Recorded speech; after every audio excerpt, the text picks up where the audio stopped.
What is important?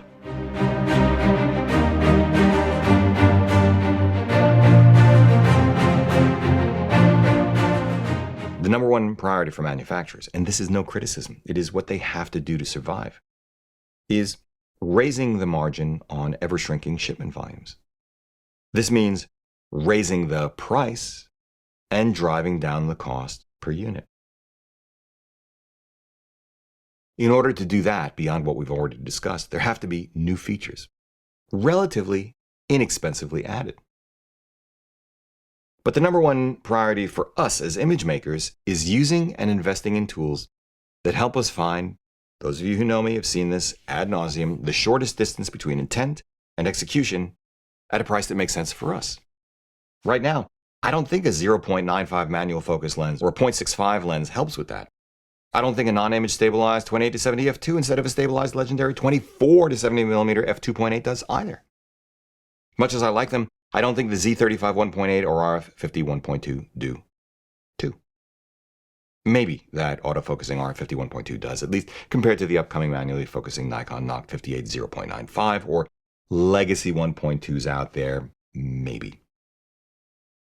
I don't think more resolution helps. 24 megapixels are fine, 4K is fine. Though the Z7's 45 megapixels are brilliant for urban landscape work, holy smokes, even with the 105 1.4 wide open. The R's 30 megapixels with the Sigma, they're great too, even if I could only handhold that sucker for a minute at a time. The R's 5D Mark IV-ish sensor is a significant improvement over the 20 megapixels of my 5D Mark II, absolutely, and worth the upgrade for stills. Although the people 45 to 50 megapixel full-frame cameras do help, are photographers who want medium format results at full frame prices and then do things with medium format resolution, if not quite the same perspective, that medium format cameras can't. Like take 600mm lenses or shoot 20 frames per second, no blackout. Not, however, at 16-bit, at least not yet. More customization doesn't help. More choices don't help. For what we do, I don't think log helps. Not 10-bit 422, not 15 stops of dynamic range, 16-bit RAW or ISO 50000, at least not until it's clean enough so that I can use it at dusk, unlit, where it suddenly gets very interesting from a narrative perspective. But otherwise, not as long as I like, not as long as the web compresses the crap out of pretty much everything, not as long as dynamic range gets cut by more than half as you climb to ISO 12800 and higher, you get the idea. So, what does help? IBIS does. 4K does. Dead simple, dead on, dead consistent AI-enabled autofocus does. An internal variable neutral density filter does. No recording limit does. Great handling does. Simple controls do. Large enough controls that we can use them with gloves on. A stonkin' big, say 1x. 5.6 million dot EVF wood, a tilting or interchangeable EVF wood, interchangeable sensor backs with different resolutions and or different sizes wood, especially mated to a brilliantly ergonomic exposure triangle prioritized grip for the ages. Hasselblad, are you listening? A lot less size and weight helps, less teething problems help. Said another way, what I said a moment ago. A lot less futzing with things like autofocus modes or literally screwing around with neutral density filters help. No focus flutter helps. Less time lamenting fly-by-wire focus behavior with variable speed or no hard stops help. A lot less cursing at the glare or limited articulation of rear screens. Less time waiting for cameras to connect and download to our smartphones. Fewer broken connections. Look. We still have hanging on our wall upstairs a photo I took one night in 2002 of the first Twin Towers Light Memorial. I shot it with my 4-megapixel Canon 1D, the APS-H 1.3x crop original. It's so old I've lost the original digital file to my chagrin. Claudia would never have gotten this shot through the window of a moving car with either combination, relying instead on the G9 with the 50 to 200 Leica Vario. And while I got this shot, of the Statue of Liberty, which I love, using the R and the Sigma, Claudia got the better shot, in my book, using a G9 and the 50-200 and her creative vision in post. While we're at it, fewer consumer-grade, slow kit zoom lenses that teach beginning photographers almost nothing about photography and beg to be replaced by rapidly improving, computationally driven, multi-lens and sensor smartphones. Though,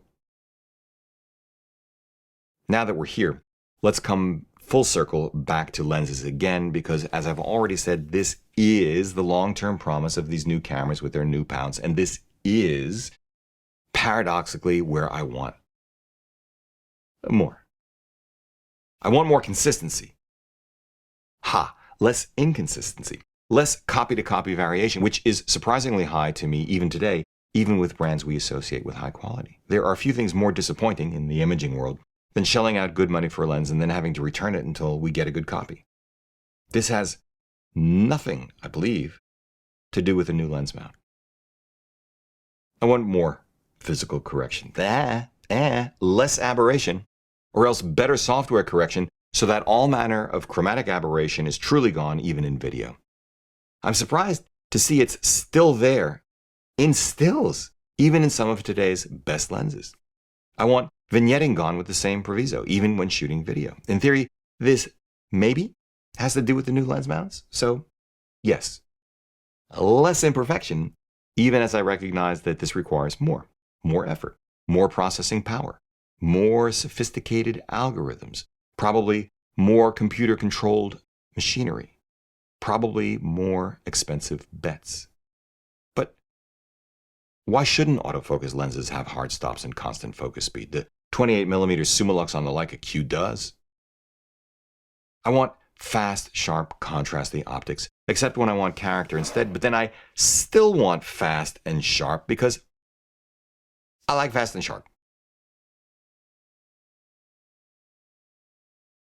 Not stupid fast, but background blurring out of existence fast, which, when we're talking character, is why utterly flat field focusing or ultimate edge-to-edge sharpness are not on my list of must-haves, but are when shooting technical subjects like architecture, which is why computational imaging beyond the software corrections we have today ought to come to dedicated cameras sooner rather than later. In other words, and those of you who know me must be getting tired by now of my incessant harping on this point,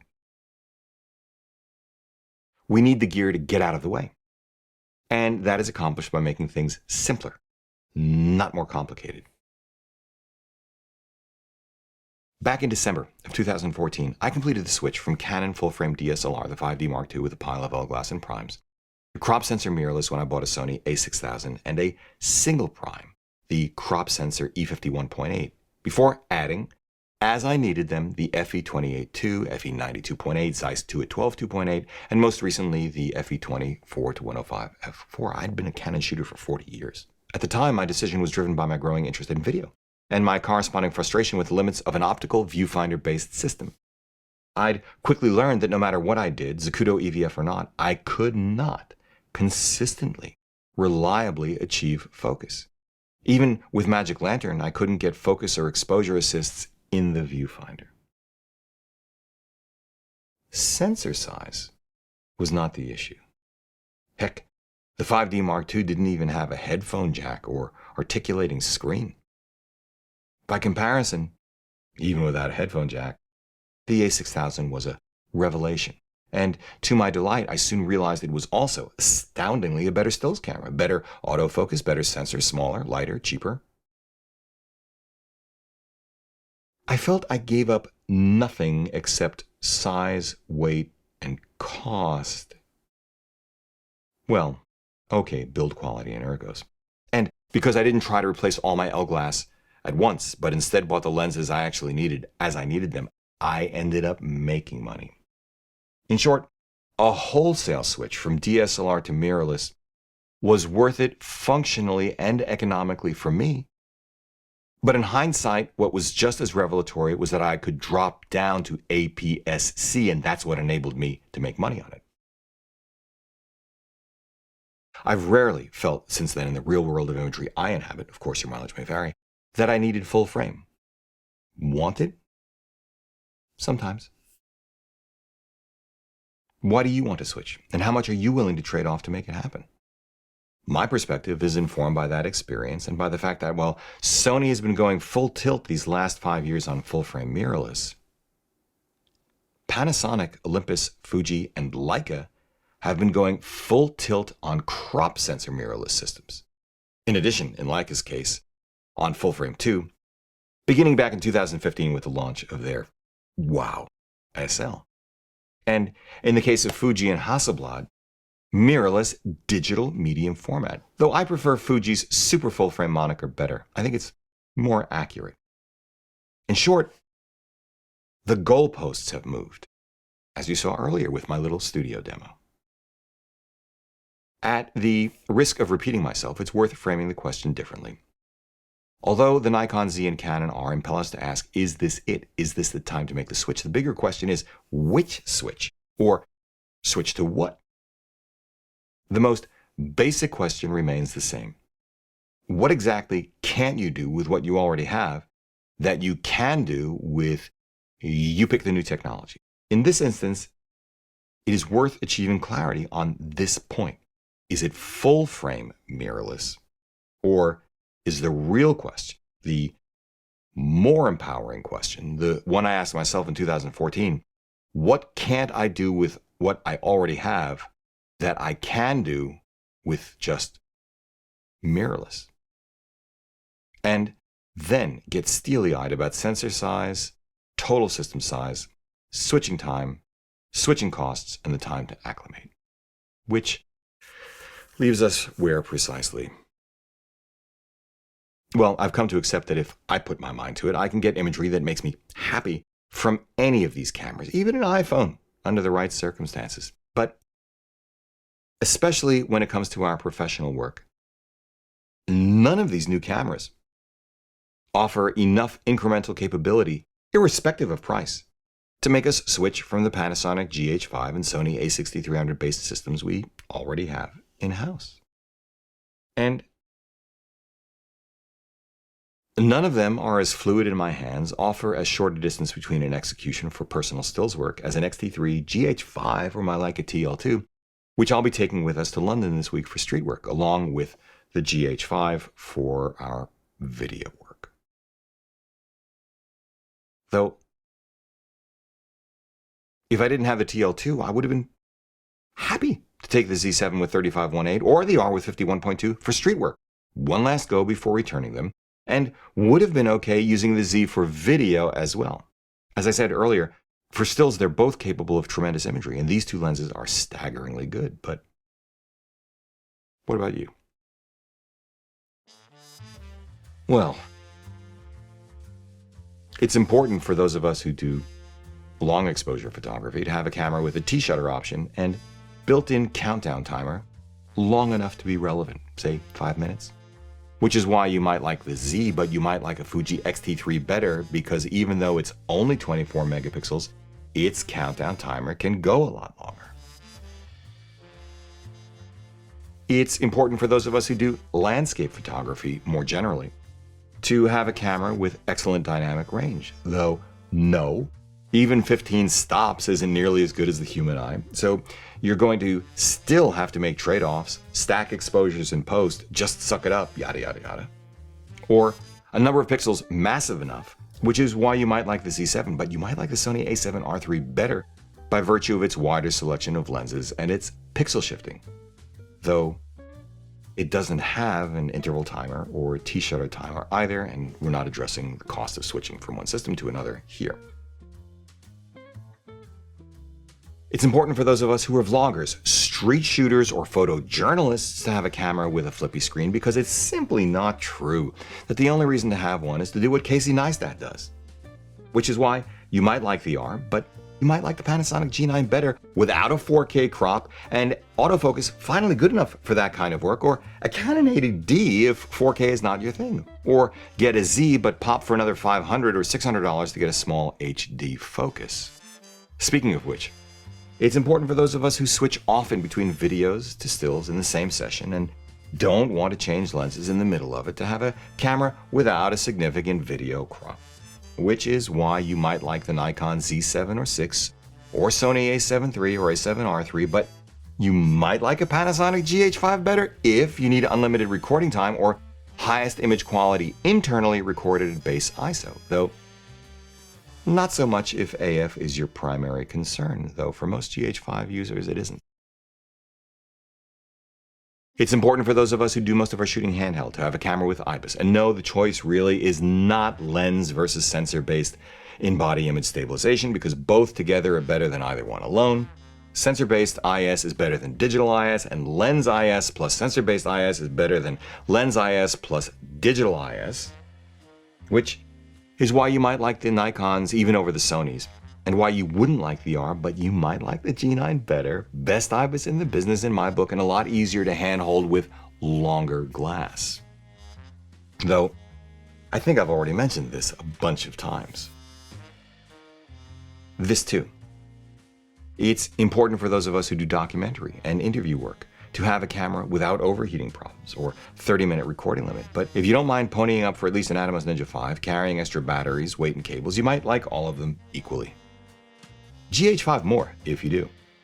It's important for those of us who shoot sports to have a camera with a buffer big enough and fast enough, a high burst rate fast enough with continuous auto exposure and autofocus tracking good enough, which is why I don't think you'll love either the Nikon or Canon, but will continue to love the D5 or 1DX2 you already have, and might love the Sony A9 even more because it'll do 20 frames per second without blackout. Because while you can predict the trajectory of a ballet dancer, you cannot predict Greg Louganis smacking his head on a diving board, as my friend Brian Smith has told me on multiple occasions. In other words, you might say the derisive phrase spray and pray, one I've used, is now passé, officially replaced by the pragmatic phrase sprayed, got paid. It's important for those of us who do portrait and fashion work to have a camera with brilliant IAF because it makes a difference, which is why you'll prefer the a7 III, especially within the Sony lineup, or the new X-T3 to either of the Z or the R. How many of us need 16-bit RAW? Not many. But none of these cameras will help you with that. We're talking HASI H6D territory. On a related note, it's important for those of us who shoot events, especially weddings, and have to do it all, stills and video, to also have great IAF, preferably continuous in video as well as stills, and dual card slots. Which is why you're less likely to prefer these particular Nikons or Canon, more likely to prefer the a7 III, and maybe prefer the X-T3 more, because it's the only one which can do IAF continuously and video, and it will weigh less. But if, after going through all the use cases you can imagine for you, you decide you want to switch whole cloth to the Z or R, just remember, you can't switch whole cloth to the Z or the R unless you're willing to live with legacy glass or wait for Canon and Nikon to build out their new lens lines. Or, unless you don't need more than the 35-50 and 24-70 Nikors, or 35-50, 24-105, and 28-70 Canons, though remember that only the 35s, 24-70, and 24-105 zooms are image stabilized, never mind the yet-to-be-released manual focus only 58mm Nikkor Noct. That is to say,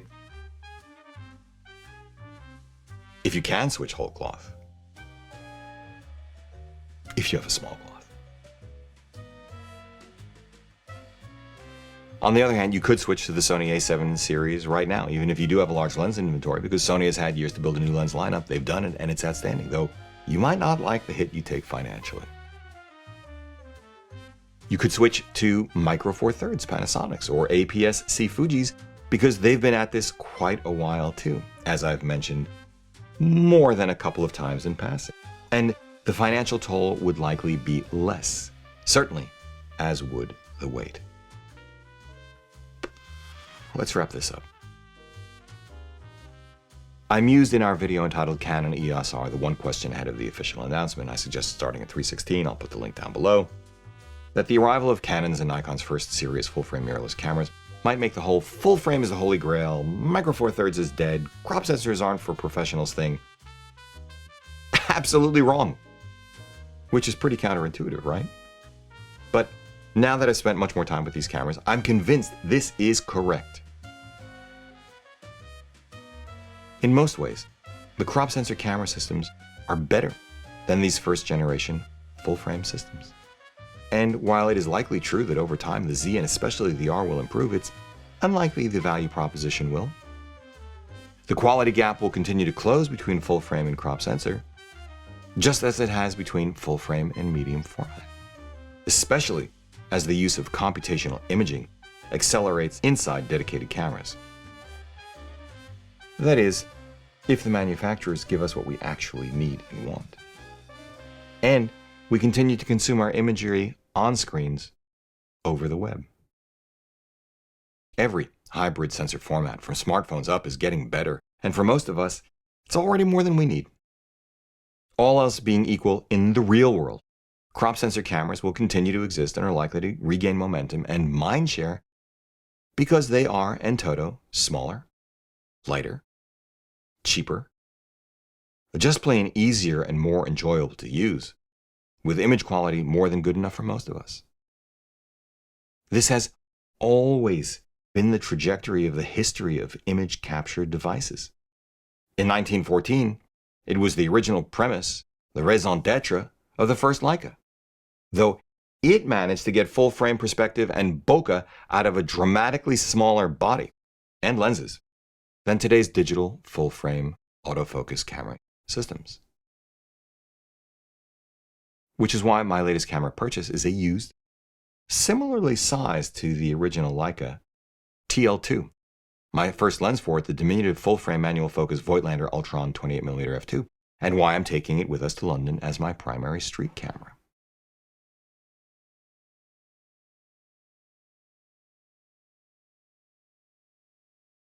While waiting for the release of autofocusing Sigma L-mount crop sensor primes like the 30mm 1.4 we use daily on our GH5 and with which we are recording right now. Still, I applaud Canon and Nikon for putting out their first serious efforts in this space. If there were no other choices, I'd marvel at how good they are and be happy. In fact, over the course of a couple of months now, I've concluded that if not wowed, I'm impressed and would actually be happy to use either Nikon, especially after a firmware upgrade or two. Full stop. I applaud Leica for taking the full-frame mirrorless plunge back in 2015, as I said earlier, with their SL. I applaud Panasonic for committing to the S1 next quarter. And I applaud Sony, most of all, for driving the full-frame mirrorless market to this point. Then again, I also applaud Fuji for saying the heck with that and ignoring full frame altogether to concentrate on either side of it. Hasselblad for being the first one to come out with a rangefinder style and beautiful to behold X1D. I applaud Panasonic and Olympus for initiating the mirrorless wave and offering tremendously capable cameras today, 10 years on. Though it is about time for a micro four thirds sensor refresh, along the same lines as the APS-C refresh in the FujiFilm X-T3. Finally, most importantly, every time I say yes, it's about the gear, but no, it's not about the gear, it's about the people, what I'm really doing is reminding myself and anyone who will listen that in the end, it's always about the lifetime of experiences each of us brings to the moment we trip that shutter or hit the record button. Happy, healthy, merry, everyone. If you like what you've seen here today, please give a thumbs up, subscribe, join the conversation in the comments section below. You guys are just so sharp and so generous. Just wow. Share, create a playlist, consider supporting our work by using our no-cost-to-you affiliate links down below, or making a contribution directly via the PayPal link down below. As always, we thank you for it. For Three Blind Men and an Elephant, I'm Hugh Brownstein. See you next time.